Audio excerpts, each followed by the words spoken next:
World of Warcraft Classic launched on Monday, August 26th at 3 p.m. Pacific Standard Time, and the response has been absolutely massive in scale.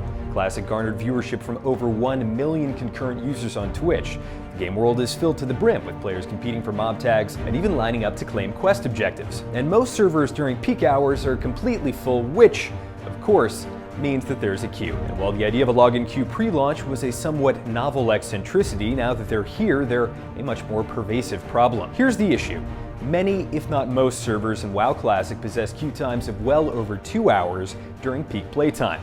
Connecting to Harad, Whitemane, or Fairlina during the day is nearly impossible, with consistent queues of over 10,000 players. And rolling onto a less populated server doesn't guarantee that you'll be exempt from waiting, as even day-old servers are filling up at an absurd pace. That's the bad news. The good news is that this is almost certainly a temporary problem, and my experience with WoW Classic past the queue is absolutely fantastic.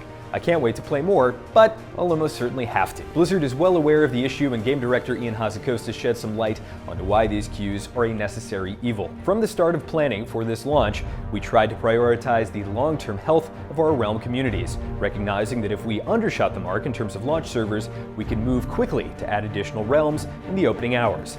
But if we went out with too many servers, weeks or months down the line, we'd have a much tougher problem to solve. While we have tools like free character transfers available as a long-term solution to underpopulated realms, everything about that process would be tremendously disruptive to realm communities. And so it's something we want to avoid as much as possible. Thus, we took the path of launching with few enough realms to still thrive in the event that our most conservative estimates ended up proving accurate, while having enough servers ready to activate at a moment's notice if needed. So what has Blizzard done to combat the issue, and how well has it worked? Hazzikostas says they've released over 20 new realms worldwide so far since launch, and more are almost certainly on the way. So far, the effects of their efforts are mixed. I've personally created characters on 3 different servers to dodge long wait times, most recently on Sulfuris, which filled up with a queue of more than 3,000 players less than 24 hours after its release. While I hate waiting, I can't argue with Blizzard's logic here. Overpopulation is a lesser issue than underpopulation. But what can you do to beat the queues? Here are a few tricks. First and foremost, log in off hours.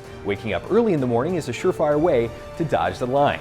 Secondly, if you're at work, you can use Chrome Remote Desktop to jump into queue long before you're home. And finally, consider selecting a server not in your native time zone. If you live in California, for example, and like gaming late into the night, why not roll in an East Coast server, as the population will start to dwindle by the time you get going. For more on WoW Classic, including a full review at some point, be sure to keep it right here on IGN.